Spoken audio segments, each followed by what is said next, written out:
नमः शिवाय। एक नगर में एक ब्राह्मणी रहती थी। उसके पति का स्वर्गवास हो गया था।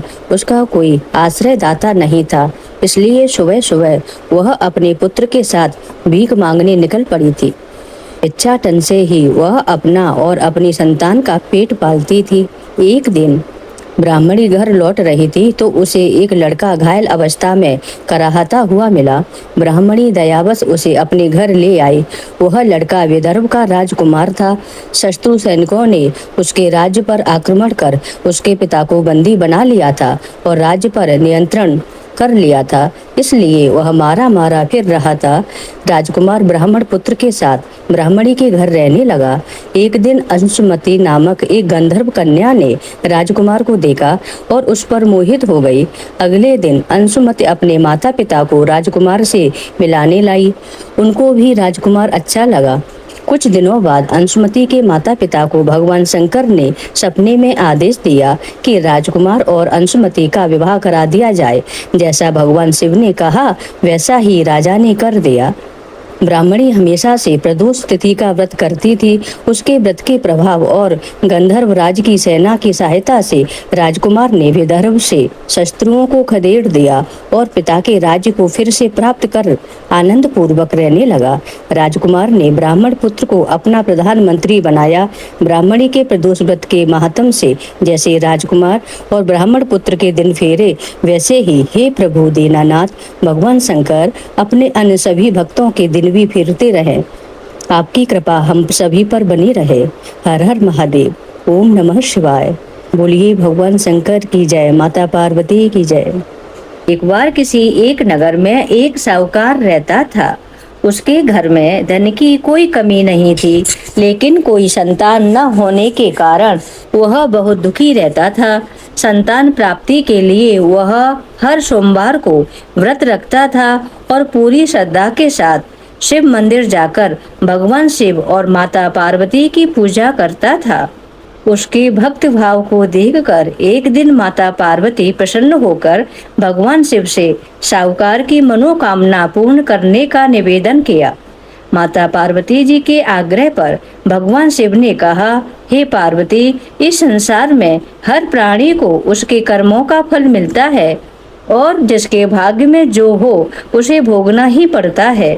लेकिन माता पार्वती जी ने साहूकार की भक्ति देखकर उसकी मनोकामना पूर्ण करने की इच्छा व्यक्त की। माता पार्वती के आग्रह पर भगवान शिव ने साहूकार को पुत्र प्राप्ति का वरदान तो दिया, लेकिन उन्होंने बताया कि वह बालक 12 वर्ष तक ही जीवित रहेगा। माता पार्वती और भगवान शिव की बातों को साहूकार सुन रहा था, इसलिए उसे ना तो इस बात की खुशी हुई और ना ही दुख हुआ। वह पहले की भांति भगवान शिव की पूजा करता रहा। कुछ समय के बाद साहूकार की पत्नी ने एक पुत्र को जन्म दिया। जब वह बालक 11 वर्ष का हुआ तो उसे पढ़ने के लिए काशी भेज दिया गया। साहूकार ने पुत्र के मामा को बुलाया, उसे बहुत सारा धन देते हुए कहा कि तुम इस बालक को काशी विद्या प्राप्ति के लिए ले जाओ। तुम रास्ते में यज्ञ कराते जाना और ब्राह्मणों को भोजन दक्षिणा देते हुए जाना। दोनों मामा भांजे इसी तरह यज्ञ कराते और ब्राह्मणों को दान दक्षिणा देते हुए काशी नगरी निकल पड़े। इस दौरान रात में एक नगर पड़ा जहां नगर के राजा की कन्या का विवाह था, लेकिन जिस राजकुमार से उसका विवाह होने वाला था वह एक आंख से काना था। राजकुमार के पिता ने अपने पुत्र के काना होने की बात को छुपाने के लिए सोचा क्यों ना उसने साहूकार के पुत्र को दूल्हा बनाकर राजकुमारी से विवाह करा दूं। विवाह के बाद इसको धन देकर विदा कर दूंगा और राजकुमारी को अपने नगर ले जाऊंगा। लड़के को दूल्हे के वस्त्र पहनाकर राजकुमारी से विवाह करा दिया गया। साहूकार का पुत्र ईमानदार था।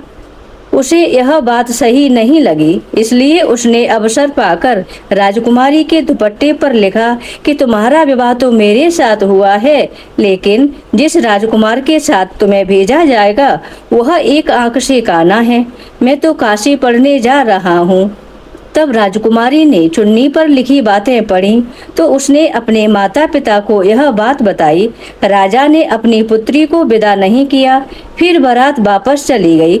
दूसरी ओर साहूकार का लड़का और उसका मामा काशी पहुंच गए और वहां जाकर उन्होंने यज्ञ किया।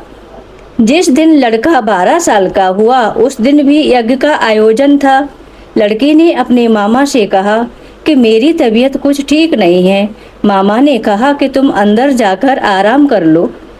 शिवजी के वरदान अनुसार कुछ ही देर में उस बालक के प्राण निकल गए। मृत भांजे को देखकर उसके मामा ने विलाप करना शुरू किया।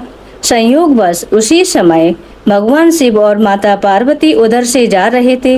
माता पार्वती ने भोलेनाथ से कहा, हे स्वामी, मुझे इसके रोने के स्वर सहन नहीं हो रहे। आप इस व्यक्ति के कष्ट को अवश्य दूर करें। जब भगवान शिव मृत बालक के समीप गए तो वह बोले, यह उसी साहूकार का पुत्र है जिसे मैंने 12 वर्ष की आयु का वरदान दिया था। अब इसकी आयु पूरी हो चुकी है। लेकिन मातृभाव से विभोर माता पार्वती ने कहा, हे प्रभु, आप इस बालक को और आयु देने की कृपा करें, अन्यथा इसके वियोग में इसके माता पिता भी तड़प तड़प कर मर जाएंगे। माता पार्वती के पुनः आग्रह पर भगवान शिव ने उस लड़के को जीवित होने का वरदान दिया। भगवान शिव की कृपा से वह लड़का जीवित हो गया। शिक्षा पूरी करके लड़का मामा के साथ अपने नगर की ओर वापस चल दिया। दोनों चलते हुए उसी नगर में पहुंचे जहां उसका विवाह हुआ था। उस नगर में भी उन्होंने यज्ञ का आयोजन किया। उस लड़के के ससुर ने उसे पहचान लिया और महल में ले जाकर उसकी खातिरदारी की और अपनी पुत्री को विदा किया। इधर साहूकार और उसकी पत्नी भूखे प्यासे रहकर बेटे की प्रतीक्षा कर रहे थे। उन्होंने प्रण कर रखा था कि यदि उन्हें अपने बेटे की मृत्यु का समाचार मिला तो वह भी प्राण त्याग देंगे। परंतु अपने बेटे के जीवित होने का समाचार पाकर वह बेहद प्रसन्न हुए। उसी रात भगवान शिव ने साहूकार के स्वप्न में आकर कहा, हे सृष्टि, मैंने तेरे सोमवार के व्रत करने और व्रत कथा सुनने से प्रसन्न होकर तेरे पुत्र को लंबी आयु प्रदान की है। इसी प्रकार जो कोई सोमवार व्रत करता है या कथा सुनता है या पढ़ता है उसके सभी दुख दूर होते हैं और सभी मनोकामनाएं पूर्ण होती हैं। बोलिए करुणा निधान शिव शंकर भगवान की जय। काशी विश्वनाथ बाबा की जय। जगत जननी माँ पार्वती की जय। हर हर महादेव। श्री शिवाय नमस्तुभ्यम। ओम नमः शिवाय। ओम उमा महेश्वराय नमः। ओम शिव शक्ते नमः। शाम सदाशिव।